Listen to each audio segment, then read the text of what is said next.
అమ్మల్ని కన్నా అమ్మవంటారు, కరుణామయివంటారు. ఇదేనా నీ కరుణ? ఇదేనా నీ జాలి?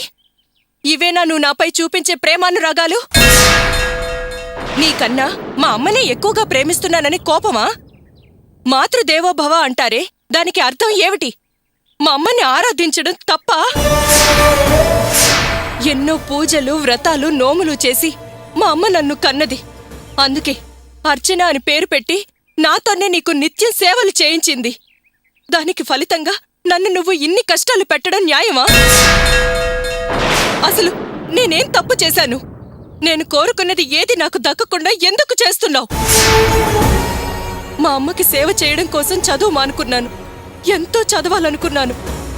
అమ్మ ఆరోగ్యం కోసం నేను పుస్తకాన్ని వదిలినందుకు చెల్లెళ్ళకి చులకనైపోయాను. అందుకే నన్ను అర్చన అని పిలిచారే కాని ఏనాడు గౌరవంగా అక్క అని పిలవలేదు. నేను చదవకపోతే పోయాను. ఓ చదువుకున్న అతన్ని పెళ్లాడి నా ఆశలన్నీ అతన్లో చూసుకొని హాయిగా బతుకుదాం అనుకున్నాను. ఆ ఆశ కూడా నెరవేరకుండా చేశావు. ఓ కార్ మెకానిక్ని నాకు మొగుడిని చేశావు. ఎందుకు ఎందుకు నా మీద ఇంత కక్ష కట్టావు? అయినా సరే తల వంచుకొని తాళి కట్టించుకున్నాను కదా అని తల వంచుకొని అత్తారింట్లో కాలం వెళ్లదీద్దాం అనుకుంటే ఈరోజు అత్తయ్య ఆశకి నా నగలన్నీ పోయి నడి రోడ్డు మీద నేను దిక్కులేని దాల్లా నిలబడేలా చేశావు. నీ గుడికి రానన్నానని నా మీద పంతమా? ఇలాంటి నిర్ణయం అర్చన తీసుకోవడానికి నువ్వేగా కారణం. ఇటు అత్తింటికి కాక అటు పుట్టింటికి కాక ఈ అర్చన మాత్రం ఎక్కడికి వెళ్తుంది? ఏం చేస్తుంది చెప్పు. ఏం చేస్తావో చేసుకో. నువ్వు ఎన్ని అడ్డంకులు కల్పించినా ఈ అర్చన మాత్రం నీ ముందు తల వంచదు. నాకు నేనుగా బ్రతకడానికి ఏ పంచ దొరికినా అక్కడ ఉంటాను, లేకపోతే చచ్చిపోతాను. అంతేకాని ఇక మీదట నీకు అర్చనలు మాత్రం చెయ్యదు ఈ అర్చన. కన్న తల్లి కన్నీరు పెట్టకూడదని నా కన్నీళ్లని దిగమింగుకొని బతుకుతున్నాను. కష్టమైన కాపురాన్ని మా అమ్మ కోసం ఇష్టంగా భరిస్తున్నాను. అమ్మవారివై ఉండి ఓ ఆడపిల్ల మనసుని నువ్వు అర్థం చేసుకోలేవా? ఏంటమ్మా మీ బాధంతా గుడి బయట చెప్పుకుంటున్నారు? గుడి తెరిచే ఉందిగా, గుడి లోపలికెళ్ళి చెప్పుకోండి. గుడి తెరిచుండడం కాదు, ఆమె కళ్ళు తెరవాలి. నేను తెరిపిస్తాను. మా మధ్య పందెం ఉంది. ఈరోజు గెలుపోటములు తేలిపోతాయి. నా దారి గోదారైతే ఇక నువ్వు ఎవరిని వేధిస్తావో, ఏం సాధిస్తావు?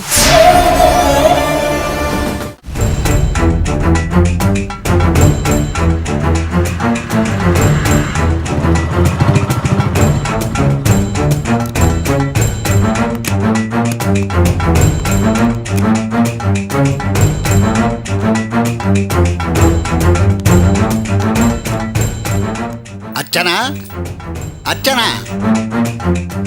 వదిన ఇంకా రాలేదు పెదనాన్న. అర్చన ఇంకా రాలేదా? రాలేదు పెదనాన్న. అదేంటి? ఎక్కడికి వెళ్ళుంటుంది? ఇప్పుడే వాళ్ళ ఇంటికెళ్తే వచ్చెళ్ళిందన్నారే. ఏంటి పెద్దనాన్న ఇది? అర్చన అక్కడా లేదు, ఇక్కడా లేదు. ఎక్కడికి వెళ్ళుంటుంది? నాకెందుకో చాలా భయంగా ఉంది పెద్దనాన్న. ఎందుకురా భయం? మనస్సు బాగోలేక గుడిగ్గాని వెళ్ళిందేమో, లేక తనకెవరైనా తెలిసిన వాళ్ళ ఇంటికి వెళ్ళిందేమో. వస్తుంది లేరా? అన్నయ్య, అర్చన ఈ ఇంటి కోడలు, ఎక్కడికి వెళ్ళదు, తప్పకుండా వస్తుంది. ఈ ఇంటి కోడలే. అందుకేగా నీ భార్య మెడబట్టి బయటికి గంటింది. భాగ్యం, అసలు నువ్వేమనుకుంటున్నావు? వాళ్ళ ఆడపిల్లని నీ ఇంటికి పంపింది నీ కొడుకుతో కాపరం చేయడానిక, నీ చేత మెడబెట్టి బయటికి గంటించుకోవడానిక? నీకు ఓ కూతురుందిగా. రేపు దానికి ఇలాంటి పరిస్థితి ఏర్పడితే నువ్వు భరించగలవా? నేనేం కావాలని కక్ష కట్టి చేయలేదండి. అత్తగారని గౌరవం కొంచెం కూడా లేకుండా నన్నే కొట్టడానికి చెయ్యెత్తింది. అది నేను సహించలేకపోయాను. అని నువ్వనగానే సరిపోయిందా? అర్చన అనుకో, మాకు తెలీదా?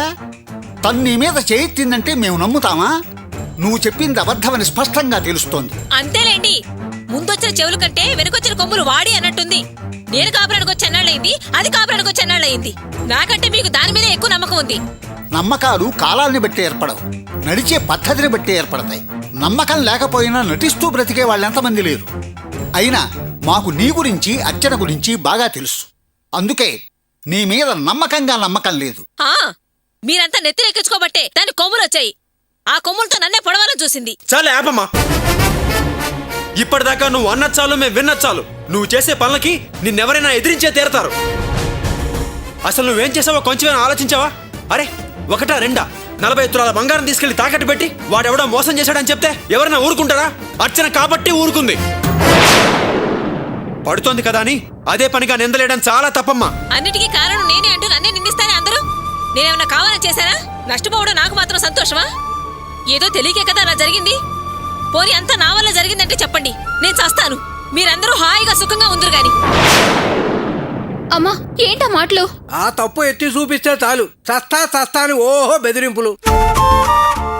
లేకపోతే పోతా ఇల్లులు పెట్టి వెళ్ళిపోతానని చెప్పి ఓహో రికార్డింగు. అసలు నీ నోరేనే ఇంట్లో మనశ్శాంతి లేకుండా చేస్తోంది. అసలు నేను చేసుకున్నందుకు నా చెప్పుతో నేను కొట్టుకోవాలి. నువ్వెందుకయ్యా కొట్టుకోవడం? నన్ను నేనే కొట్టుకుంటాను. కొట్టుకోవే, బాగా కొట్టుకో. పళ్ళు రాలేదాకా కొట్టుకో, ఎవ్వరూ అడ్డురారు. ఆహాహాహా, నువ్వు అడ్డుపడతావని నేనే ఆశపడటం లేదులే. అసలు నువ్వు బాధ్యత గల మగాడివి మొగుడివి అయితే నాకెందుకు ఈ అవస్థలు? ఆపండి. మీ గొడవలు ఎప్పుడూ ఉండేవేగా. ముందు కనపడకుండా పోయిన మన కోడల్ని గురించి ఆలోచించండి. మా అమ్మాయి ఏది అని వియ్యాల వారు అడిగితే మనం ఏమి సమాధానం చెప్పాలో అది తేల్చండి. ఇక్కడి నుంచి వెళ్ళిపోయిన అర్చన అక్కడ ఒక్క విషయం కూడా చెప్పలేదు. అసలు సంగతి వాళ్లకు తెలిస్తే ఏం జరుగుతుందో మనం చెప్పలేము. నువ్వేమో ఏం తప్పు చేయనట్టు 1కి 2 అంటావు, మాటకు మాట సమాధానం చెబుతావు. ఈ ఇంట్లో ఏర్పడిన ప్రతి సమస్యకు నీ ఆరాటం, నీ అరుపులే కారణం. ఆ విషయం నువ్వెప్పుడు అర్థం చేసుకొని నిదానంగా ఆలోచిస్తావో అప్పుడే ఈ ఇంట్లో ప్రశాంతత ఏర్పడుతుంది, మేలు జరుగుతుంది. పెద్దనా, ఇప్పుడు అర్చన ఎక్కడుందని వెతకను? ఛే, జీవితంలో ఎప్పుడు ఏదో ఒక టెన్షన్. ఏం టెన్షన్ లేదురా. సహజంగా అర్చన ఎక్కడెక్కడకు వెళుతుందో అక్కడే వెతుకు. పద, నువ్వు వెళ్ళి వెతుకు. పదరా.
అర్చన,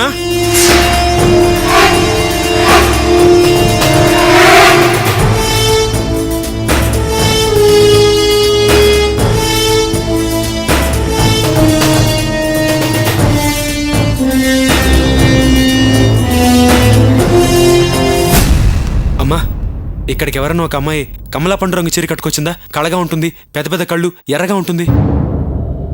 నువ్వు చెప్పిన ఆనవాళ్ళున్న అమ్మాయి ఇప్పటి వరకు ఇక్కడే ఏడ్చింది. ఇప్పుడే బాబు వెళ్ళింది. ఎటెళ్ళిందమ్మా? ఇటే వెళ్ళిపోయింది. థ్యాంక్స్ అమ్మా.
ఏమా అర్చన ఏమైనా వచ్చిందా? రాలేదే. ఏం జరిగింది? పొద్దున్నే గుడికని బయలుదేరిందమ్మా, ఇంతవరకు ఇంటికి రాలేదు. ఏంటన్నయ్యా, ఇట్లా ఏమైనా గొడవ జరిగిందా? అబ్బే అలాంటిదేం లేదమ్మా, ఇటేమైనా వచ్చిందేమోనని కనుక్కుందామని వచ్చాను అంతే. ఒకవేళ కావేరింటికెళ్ళిందేమో చూడండి. సర్లేమ్మా, వస్తాను.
రే గోపి, అర్చన చూకి ఏమన్నా తెలిసిందిరా?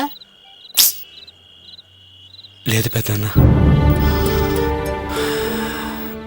అన్ని చోట్ల వెతికాను, తన ఫ్రెండ్స్ని కూడా అడిగాను, తను ఎక్కడా లేదు. అసలు ఎక్కడికి వెళ్ళిందో, ఏమైపోయిందో. అలాగైతే అటు అమ్మగారింటి నుంచి బయలుదేరి ఇక్కడకు రాక అక్కడ లేక ఏమైపోయినట్టు?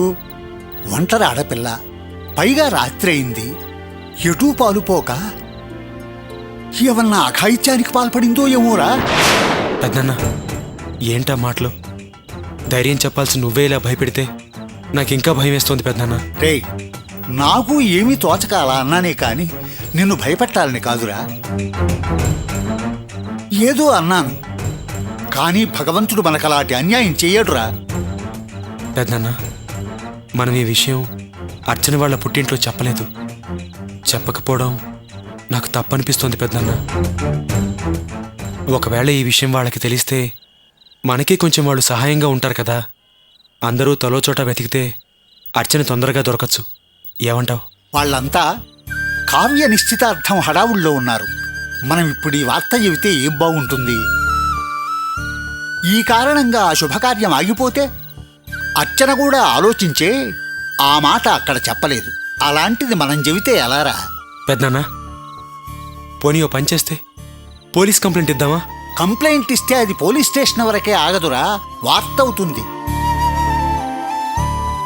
అలా వాళ్ళింట్లో తెలుస్తుంది. అప్పుడు ఆగిపోయేది ఆ ఇంట్లో శుభకార్యమేగా. మళ్ళీ గొడవలు మొదలవుతాయి. అందుకే తొందరపడి కంప్లైంట్ ఇవ్వొద్దు. నాకు బాగా నమ్మకం ఉంది, రేపు ఉదయానికల్లా మన అర్చన మన ఇంట్లో ఉంటుందనిపిస్తుంది. పద, ఇంటికెడదాం పద. వద్దు పెద్దన్న, ఇలాంటి పరిస్థితుల్లో నేను ఇంటికి వస్తే మళ్ళీ నేను అమ్మని ఏదైనా అంటే ఇంకో గొడవ అవుతుంది. నేను ఇంట్లో ఉండడం కన్నా షెడ్లో ఉండడమే బెటర్. నేను అర్చన్ని మళ్ళీ వెతుకుతాను. నువ్వు వెళ్ళిపో పెద్దన్న. సరేరా.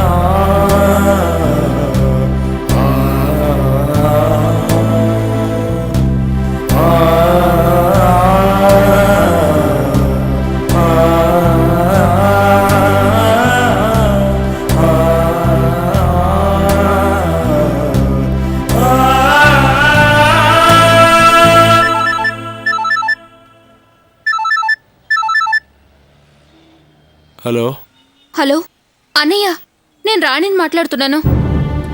అమ్మ రాణి, అర్చన ఇంటికి వచ్చిందమ్మా. ఇంకా రాలేదన్నయ్య. వదిన వాళ్ళ అన్నయ్య మన ఇంటికి వచ్చారు. వినోద్ వచ్చాడా? అర్చన గురించి అడిగాడా? మీరేమన్నా చెప్పారా? మేమేం చెప్పలేదన్నయ్య. వదిన కనిపించలేదన్న విషయం ఆయన ఇంకా అడగలేదు. నువ్వు వెంటనే బయలుదేరి ఇంటికి వస్తావా? సరేనమ్మా, నేను వెంటనే బయలుదేరి వస్తున్నాను. ఏంటి అర్చన ఇంత పొద్దునే గుడికెళ్ళిందా? అదేమిటయా వినోదు, అంత ఆశ్చర్యంగా అడుగుతావు? అయినా మీ చెల్లెల గురించి నీకు తెలియదా ఏమిటి? ఏంటో తెల్ల లేచిన దగ్గర నుంచి గుళ్ళు, గోపురాలు, పూజలు, పునస్కారాలు, వ్రతాలు, అవేవో ఉపవాసాలు. తను ఒక్కతే వెళ్ళిందా? లేదులే బాబు, మా పక్కింటి అమ్మాయితో వెళ్ళింది. అంటే కవితతోనా? కాదు కాదు, మా పక్కింట్లో వనజ ఉంటేనో ఆ అమ్మాయితో వెళ్ళింది.